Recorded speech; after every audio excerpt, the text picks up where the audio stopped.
제가 운동하고 있는 체육관에 가면요, 이제 갈 때마다 눈에 이렇게 크게 딱 보이는 하나의 슬로건이 있어요. 그게 뭐냐면 No Judgment라고 이렇게 가는 데마다 써 있어요. 볼 때마다. 제가 지금 꽤 됐거든요. 그곳을 다닌 지 거의 뭐 2년 가까이 돼 가는데 볼 때마다 별 감흥이 없었어요. 뭐 어쩌라는 말이지? 네. 왜 판단하지 말라? 뭐 이걸 잘 체감을 못 하고 있다가 지난주에 그 말의 의미를 굉장히 크게 실감한 시간이 있었습니다. 옆에 저보다 체격이 좀 작은 분이었거든요. 분명히 저보다 왜소했어요. 근데 이렇게 중량 스쿼드라고 아주 이렇게 바벨을 이렇게 올리고 스쿼드를 하는데 너무 가볍게 하는 거예요. 저보다 무겁게 올리고 속도도 일정하게 12개 한 세트를 그냥 촥촥촥촥 하는데 저도 제 속도가 있고 제 그게 있잖아요. 근데 묘하게 마음 안에 그래, 저 정도는 해야지 하는 마음에 그 속도를 따라 한 겁니다. 무게는 안 올렸어요. 근데 제가 하던 페이스보다 오버페이스를 한 거죠. 진짜로 순간 그 3개 남겨놓고 다리 힘이 팍 풀려가지고 중심이 무너져서 이게 위험할 뻔했어요. 근데 다행히 이렇게 바가 하나 저를 이렇게 보호해주는 바를 놓고 했거든요.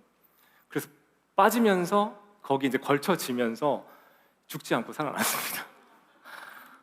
제가 그날 아침에 이제 기도하고 묵상하면서 저는 분명히 무게와 속도 때문에 그걸 제가 무리했다라고 생각했지만 그 아침에 기도 가운데 저한테 하나님 마음에 주셨던 건 뭐냐면 단순히 그 바벨 무게를 올리고 싶었던 게 아니라는 생각이 드는 거예요.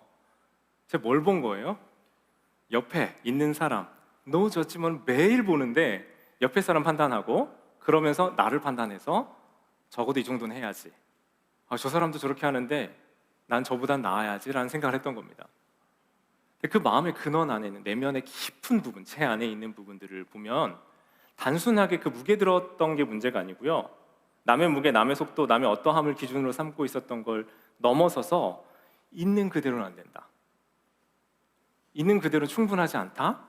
그러니 무엇으로라도 나를 그럴듯하게 포장하고 더 보여준다라는, 지금 모습으로 내가 충분하지 않다라고 느끼는 거예요. 사실 제가 가벼운 무게 든 건 아니거든요. 근데 저는 제 속도대로 하면 되잖아요. 그런데 그 보이는 것이 저에게 속삭이고 얘기했던 거 뭐냐면 너 지금 이 정도는 안 돼. 이 정도는 부족한 거야. 그러니 너를 그럴듯하게 이 정도는 해야 돼 라고 하는 메시지로 저를 속이고, 그런 속이는 소리를 듣고 저도 저를 속여서 그 페이스대로 하다가 여러분 강단에 못 서 있을 뻔했다라는 무서운 사실을 경험했습니다. 근데 이게요, 단순히 우리의 어떤 운동하고 뭐 상황 이런 걸 넘어서서 우리 삶과 관계 안에서 자주 일어나는 일 아닙니까? 우리 삶의 자리에서 이 정도로는 부족해, 이 정도로는 완전하지 않아, 충분하지 않아 하는 이야기들이 우리를 속이고 있고, 그 속이는 이야기를 들으면서 우리도 나도 속이고 남도 속이는 일을 하지 않느냐. 오늘 본문에서 이야기하고 있는 게 바로 그 총체적인 이야기들이 오늘 본문을 통해 나타나고 있다라는 겁니다. 기브온 사람들이 이스라엘 사람들을 속이려고 작정했어요. 왜냐하면 그들 마음 안에도 같은 뿌리가 있었어요. 지금 전쟁을 하는데 히위족 속에 속해 있는 기브온 사람들이기 때문에 전쟁 정벌의 대상이에요. 지금 이스라엘이 파죽지세로 지금 승리하고 오고 있잖아요. 이기고 오고 있잖아요. 이대로 있으면 죽음이에요. 정벌 당하는 겁니다. 그런데 실제로 그들 정벌 대상이기 때문에 자기들을 어떻게 했냐면 멀리서 온 사람들처럼 꾸며야 됐던 겁니다. 그래서 뭘 해요? 낡은 옷을 입고 헤어진 신발을 신고 곰팡이 난 상한 빵을 가지고 그들 앞에 온 거예요. 거리가 가깝기 때문에 그럴 정도의 음식과 옷 상태가 아니에요. 아주 멀리에서 왔는데 우리가 멀리서 와서 이렇게 옷이 해지고 빵이 상할 정도의 먼 거리에 있는 민족이니까 우리와 조약, 동맹을 맺어가지고 우리를 서로 상호 보호해주는 관계를 맺읍시다라고 속였던 거예요. 그러니까 그들 안에 마음 안에 깊은 곳에 있었던 핵심이 뭐예요? 우리 지금 이 모습대로 우리가 정직하게 가서 우리가 얘기를 들어보니 당신들 굉장한 민족이고 지금 파죽지세로 승리를 거두면서 오는데 우리가 정직하게 좀 패배를 인정하고 당신들과 동맹을 맺고 종이 되겠다라고 이야기를 했으면 좋겠는데 그렇지 않았던 겁니다. 있는 그대로는 살아남을 수 없다라고 믿었던 거예요. 그래서 거짓말로 그 거짓으로 낡은 옷과 신과 빵으로 이스라엘을 속였던 거죠. 여러분, 근데 이게 우리가 자연스럽게 항상 본문을 보면서 하는 습관과 버릇이 하나 있어요. 성경 볼 때 여러분 자신은 누구로 여러분을 생각하고 성경을 보세요? 여러분을 누구라고 생각하고 성경을 보세요? 거의 이스라엘로 우리를 동일시하면서 말씀을 본단 말이에요. 근데 오늘 본문은요, 이스라엘로 보면 안 되고요, 여기 기브온이 바로 우리와 같다라는 걸 생각하면서 말씀 보셔야 돼요. 그래야 이 본문 안에 드러나는 하나님이 우리에게 주시는 말씀의 그 의미가 더 선명하게 드러나거든요. 자, 그렇다면 이 기브온처럼 우리도 누군가를 속여서 내가 좀 더 괜찮은 사람처럼 보이고 싶은 것, 두 가지 종류가 있어요. 한 가지는 이들처럼 더 허름하게 보이는 거예요. 더 약해 보이는 거예요. 반대로 우리를 더 포장하는 겁니다. 우리를 더 괜찮고 나이스한 것처럼 포장해요. 자, 이력을 부풀리거나 표정을 관리하거나 교회에서 믿음 좋은 제스처나 말을 하는 것, 반대로 더 허름하고 약해서 도움이 필요한 존재로 나를 포장하는 것, 이런 식으로 우리도 기브온처럼 우리를 속이고 다른 사람 속이는 것 일상적으로 하지 않냐는 말이에요. 저는 가난한 목회자 자녀로 자랐기 때문에요, 생각보다 더 허름하게 저를 꾸며야 됐어요. 그러니까 뭔가 도움을 항상 받는 입장이다 보니까 이 도움받는 입장에서 물건이 하나라도 좋은 것 가지고 있으면 저 사람은, 저 가정은, 저 목회자 가정은 도움이 필요 없는 충분한 가정인가 보다 했을 거예요. 그러다 보니까 뭔가 모든 게 다 이렇게 좋은 것들은 가지거나 이렇게 눈에 보이는 걸 의식을 많이 하며 살았던 것 같아요. 근데 이런 방식이든 더 나아 보이는 방식이든 실제 나의 존재보다 더 꾸며야 된다, 더 괜찮아야 된다라고 끊임없이 생각하고 나를 속이고 남을 속이는 일들을 하는 게 우리의 모습, 기브온과 같은 우리의 모습이 아니냐라는 거죠. 그럴듯해야 돼, 꾸며야 돼, 그러면서 세상의 소리에 속으면서 더 정교하게 거짓하고 있는 거, 거짓말하고 있는 거, 그게 바로 우리 자신이다라는 거예요. 그러니까요, 우리 잘하는 게 있어요. 자기 합리화하고 자기 대변하는데 엄청 능통합니다. 그런데 내가 남을 이해 못하고 남 탓하는 데는 선수여가지고 그럴 이유는 너무 충분한데 겸손하게 하나님 앞에 엎드리고 그리고 하나님의 뜻을 구하면서 회개하고 돌이키는 것보다 비난하고 정죄하는 데 선수가 되어가는 게 우리의 모습이다라는 거예요. 그거 잘하는 건 우리고 돌이키고 회개하는 데 연약한 게 우리의 모습이라는 거예요. 성경에요, 이런 그 모습의 전형을 보여주는 사람인데요, 그 사람이 바로 야곱입니다. 야곱의 이름의 뜻이 뭐냐면 발 뒤꿈치를 잡는 자고 또 속이는 자라는 뜻이에요. 우리가 이 야곱이라는 사람들 생각해 봤을 때 이 야곱이라는 믿음의 사람으로 생각하지만 그 사람의 출발선상은 거짓말, 발 뒤꿈치 잡으면서 형 대신 먼저 나가려고 했던 것으로 출발했다는 거예요. 결국 형에게 상속권 속여서 결국 형의 울부짖음 속에서 얘가 나를 2번이나 속였다라는 그 두려움과 부르짖음 속에서 이별했던 사람인 거예요. 그러니까 속이는 게요, 이 성경에 이런 야곱 같은 특별한 사람들의 이야기가 아니라 늘 우리와 같은, 우리 같은 평범하고 우리는 뭐 대단히 뭐 이렇게 잘못한 거 없어라고 생각하는 우리 같은 사람들이 늘 하는 게 속이는 일이라는 거예요. 왜냐하면 세상에 거짓 정보를 듣거든요. 근데 그 거짓 정보가 맞다고 생각하고 그 거짓 정보에 따르면 나는 이렇게 행동해야 돼 하고 나도 속이고 남도 속이는데 얼마나 능숙해져 가고 정교해져 가는지 모릅니다. 그 기브온 연출이 어떻게 됐어요, 여러분? 통했어요. 지금 통했어요. 기브온 연출이 어떻게 됐냐면 이스라엘이 딱 보고 정말 그렇네 하고 눈에 보이는 증거를 봅니다. 9장 14절 한번 볼까요? 같이 한번 읽어볼게요. 시작. 이스라엘 사람들은 어떻게 해야 할지를 그들이 가져온 양식을 넘겨받았다. 그러니까 속은 게 문제가 아니고 이스라엘은 속기 전에 여기 뼈아프게 이야기하고 있는 중간에 한 표현이 있어요. 어떻게 해야 될지를 어떻게 했대요? 주님께 묻지를 않았대요. 안 물어봐요. 왜요? 눈앞의 증거가 명료해 보였기 때문입니다. 눈앞의 증거가 충분해 보였어요. 그러니까 자기 눈과 자기의 판단으로 이미 결론을 내려버린 거예요. 여러분, 진짜 증거가 확실할수록, 상황이 급할수록, 확신이 클수록 우리 하나님께 묻지 않아요. 아니에요? 증거가 확실합니다. 상황은 급해요. 근데 내 안에, 내면 안에 확신은 커요. 그러면 하나님께 묻지 않아요. 성경은 이때가 위험한 때라고 우리에게 말하고 있어요. 내가 맞다, 내가 안다 할 때가 가장 위험할 때라. 그러니까 지금 이스라엘이 지금 그런 모습과 태도로 기브온을 맞았고, 우리가 보니까 저건 뭐 확실하네 하면서 하나님께 묻지 않고 그들과 동맹을 맺었던 겁니다. 자, 우리가 이제 본문을 성경을 읽으면서 잘하는 게 있어요. 우리가 이스라엘로 보고 우리 자신이 이스라엘 본 다음에 뭘로 가요? 맞아, 속으면 안 돼. 세상이 우리를 속이니까 우리 속으면 안 돼. 이제 결론을 냅니다. 다음부터 하나님께 더 잘 물어보고 더 잘 분별합시다. 아멘. 아멘이죠.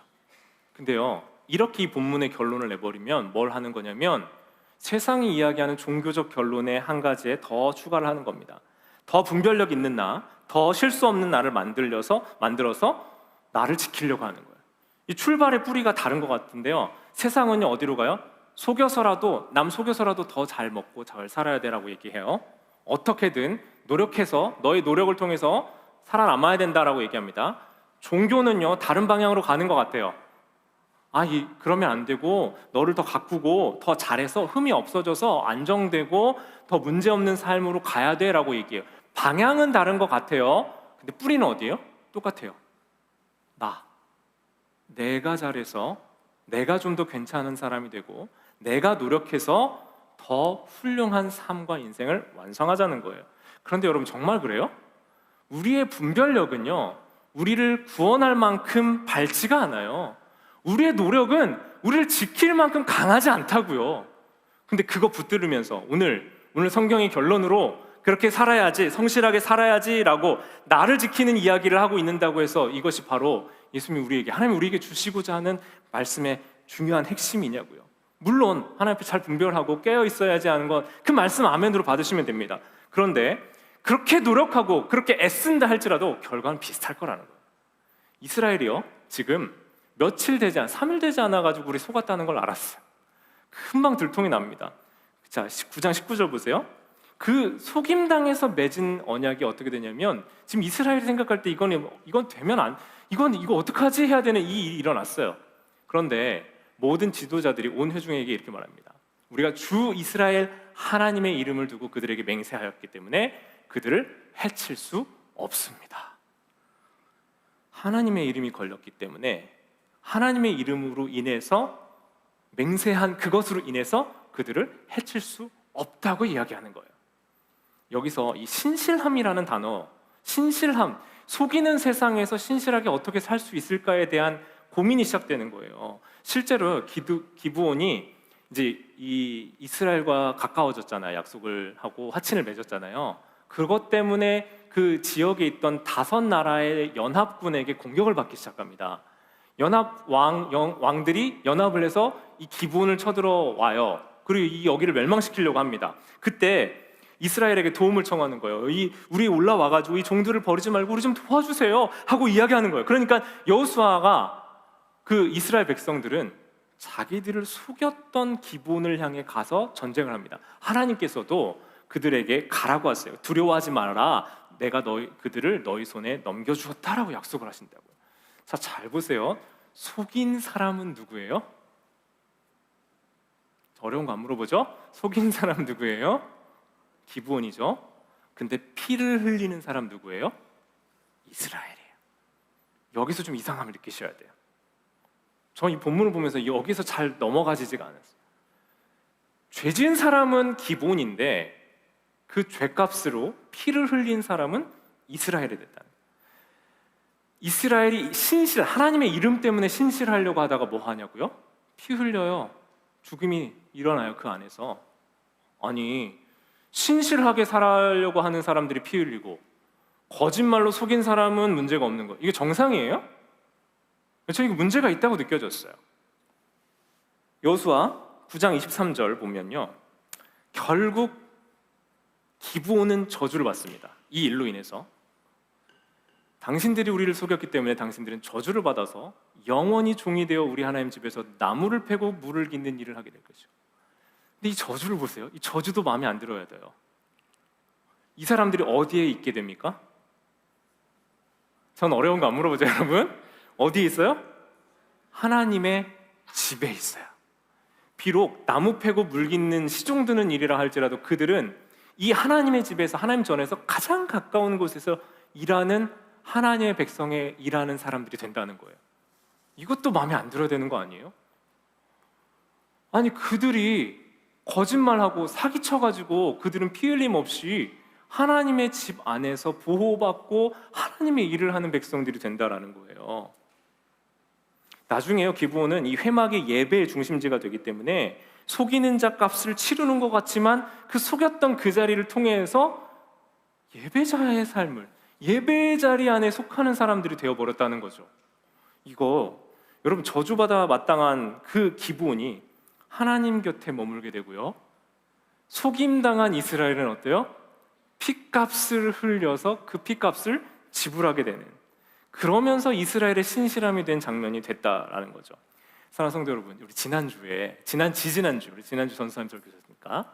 지난주에 아간은 자기 죄 때문에 어떻게 됐어요?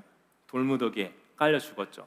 그런데 예수님이 그 인생에 우리의 죄의 무게를 대신하고 십자가에 대신 져 주심으로 그 악월의 골짜기를 희망의 문으로 우리에게 바꿔주셨잖아요.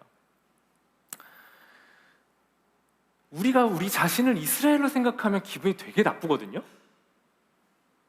근데 거꾸로 아까 말씀드린 것처럼 기브온이라고 생각하고 말씀 보시면, 기브온인 우리는 속이는 자 같고 거짓말쟁이고 사기치는 자였지만 우리의 자리가 우리의 죄 때문에 저주를 받은 인생이고 망해야 되는 것 같은 인생이었지만 우리의 자리가 어디가 되었어요?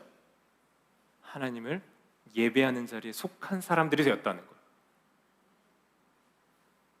예수님이 흘리신, 우리를 위해 흘린 핏값과 그 희생으로 인해 우리의 몸은 하나님이 거하시는 성전이 되었고, 예수님이 대신 지불하신 그 지불값 때문에, 그 대신 지신 희생 때문에, 그 희생으로 인해 우리는 하나님이 거하시는 성전이 되었다는 거예요.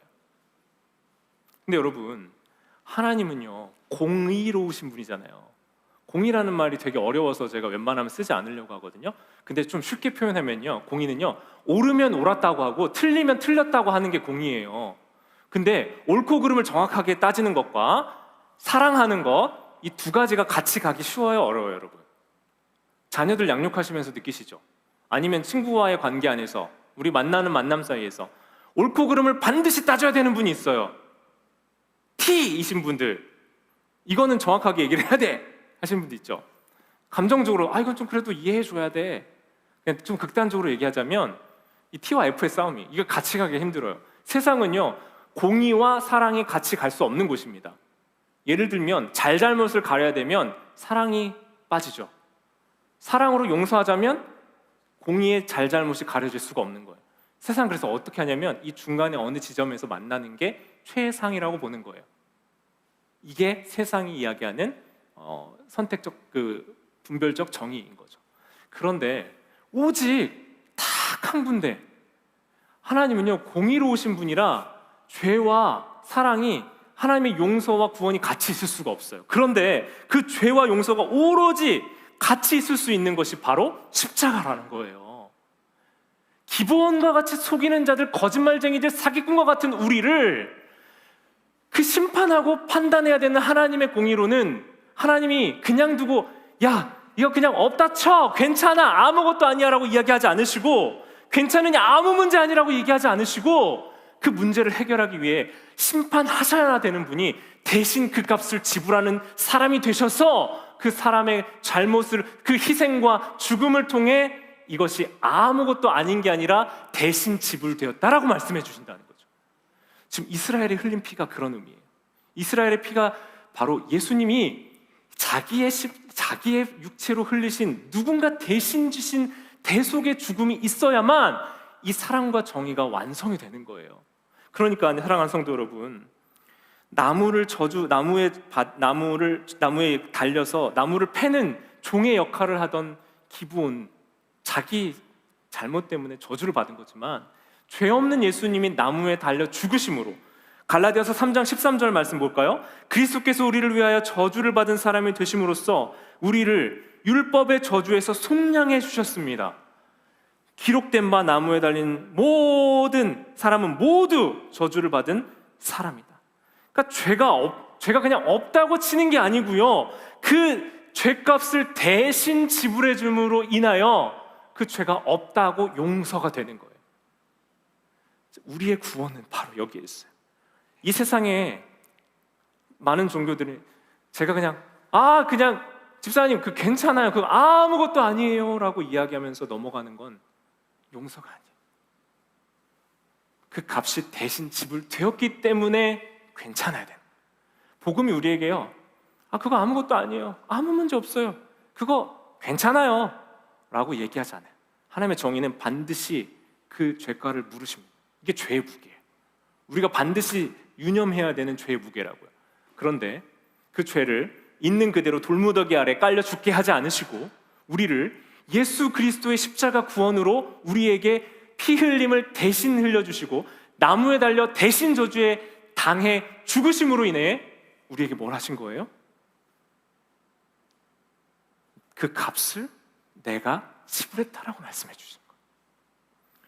세상은 그 값을 피하라고 얘기합니다. 종교는 네가 그 값을 지불하라고 얘기해요.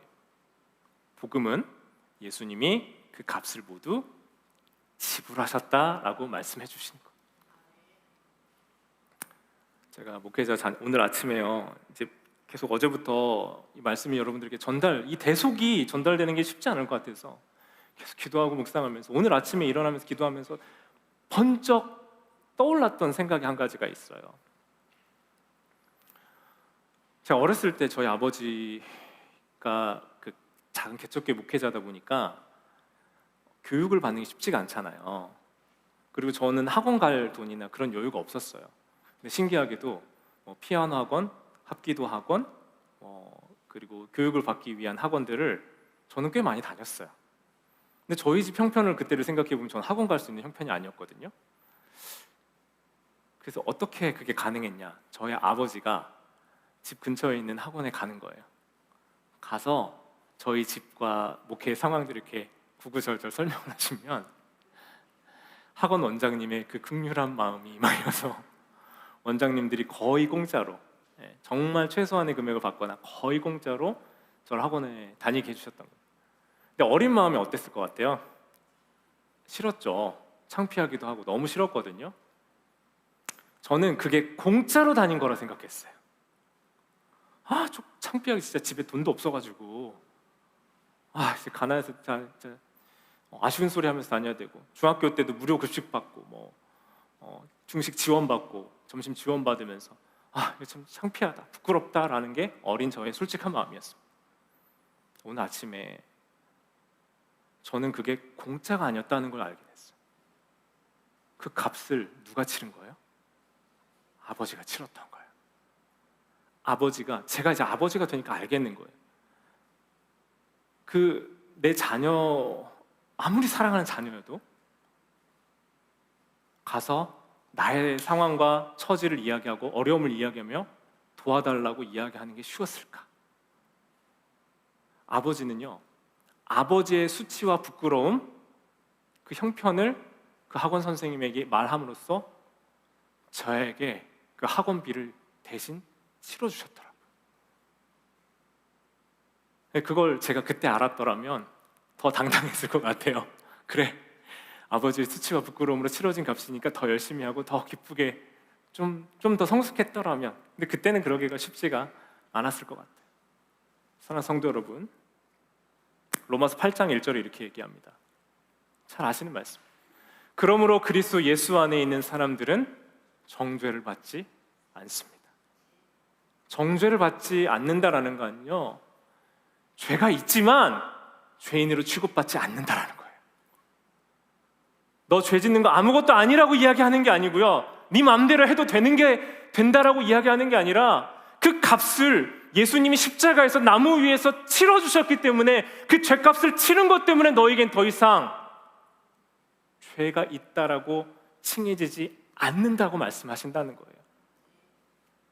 이것이 십자가가 우리에게 이야기하는 구원이고 생명이에요. 속이는 자, 사기꾼 같은 우리, 쉴 새 없이 거짓말하는 이 사단의 앞잡이 같은 우리 같은 존재가 하나님의 자녀가 되었다라는 건 이제 그 정죄받지 않고 더 이상 그 질서 아래 있지 않게 되었다는 얘기예요. 우리가 신실하게 살고 괜찮은 사람이 되어서 용서를 받는 게 아니고, 그러므로 이제 그리스도 예수 안에 있는 자에게는 정죄함이 없나니, 그리스도 예수 안에서 죄 있다고 칭해지지 않기 때문에 우리는 이미 받아들여진 존재가 되었기 때문에 그 받아들여진 존재로서의 삶으로 이제 이스라엘처럼 하나님의 이름으로 인해서 신실하게 살 수 있게 된 하나님의 백성이 된 줄 믿습니다. 중요한 건 이거예요.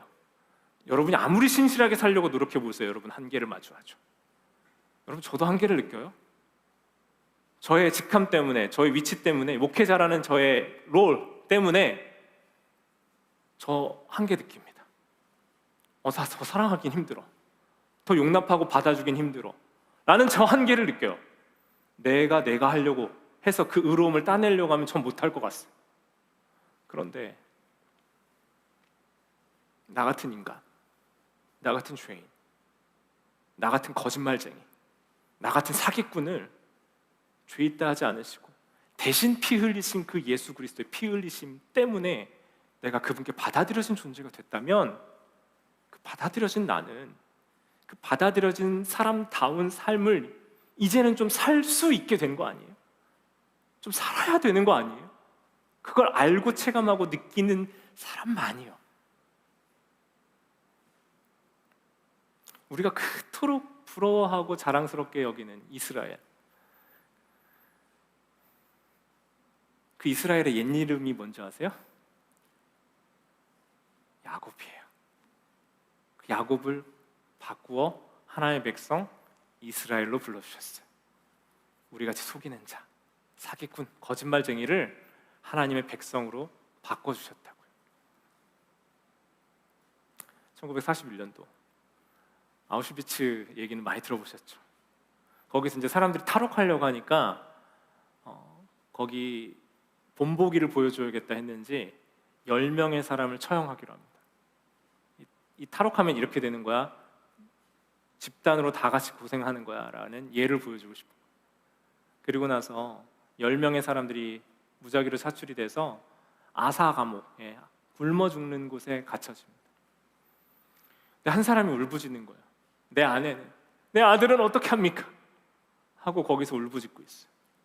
그러니 조용히 한 사람이 나와서 그 사람 대신 감옥에 가겠다고 자원해요. 막시밀리안 콜베라는 신부였습니다.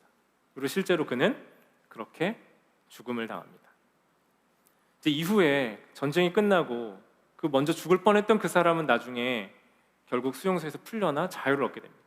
그리고 나서 이 사람이 했던 이야기는 이 막시밀리안 콜베가 했던 자기를 위해 대신 죽었던 그 죽음을 증언하는 자의 삶을 살기 시작했어요.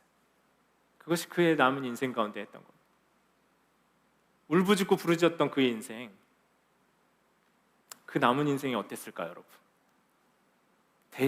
자기 대신 누군가의 희생을 통해 얻어진 내 삶의 고귀함과 가치를 그 사람은 어떻게 살아갔을 것 같아요? 사랑하는 성도 여러분, 그러므로 이제 우리는 받아들여진 존재가 되기 위해서 사는 게 아니라 바로 살아남겨진 그 사람처럼 예수님이 지불하신 그 핏값과 희생, 이스라엘에 대신 치렀던 그 피 흘림처럼 누군가의 희생으로 이루어진 구원, 그 구원의 완성이 우리에게 이루어진 것을 기억하시면서 그리스도의 은혜를 이미 받아 내 안에 있는 그 삶을 이제는 살 수 있게 된 존재로 우리를 바꿔주신 줄 믿습니다. 세상은 더 잘 꾸며서 어떻게든 살아남으라고 이야기합니다. 종교는 네가 더 잘해서 인정받으라고 이야기합니다. 그러나 복음은 그 값은 이미 치러졌다고, 그 값을 예수님이 치러주셨다고. 사기꾼과 같은 거짓말쟁이 같은 너의 인생, 수많은 거짓말 속에, 이 세상의 이야기들 속에 속고 있지만 똑같이 자기 기만하고 모른 척하고 아닌 척하고 더한 거짓말로 정교하게 속에만 살고 있는 너의 인생, 그 면면이 드러나면 부끄러워 숨을 수밖에 없는 죄인인 우리 인생, 그 죄인의 값을 예수님이 치루어 주셨다고 오늘 본문이 우리에게 말씀하고 계신 줄 믿습니다. 여러분, 그래서 우리는요 이제 받아들여진 사람으로 살 수 있게 된 거예요. 용서받은 사람으로 살 수 있게 된 거예요. 거짓이 난무한 세상에서 남 욕하고 남 탓하는 데 신경 쓰지 말고 시간 쓰지 마세요. 하나님이 그런 우리라도, 그런 연약한 나라도 사랑한다 하시고 존귀하다 하시고 내가 너를 사랑한다, 내가 너를 받아들인다라고 말씀하고 계신 줄 믿습니다. 이 시간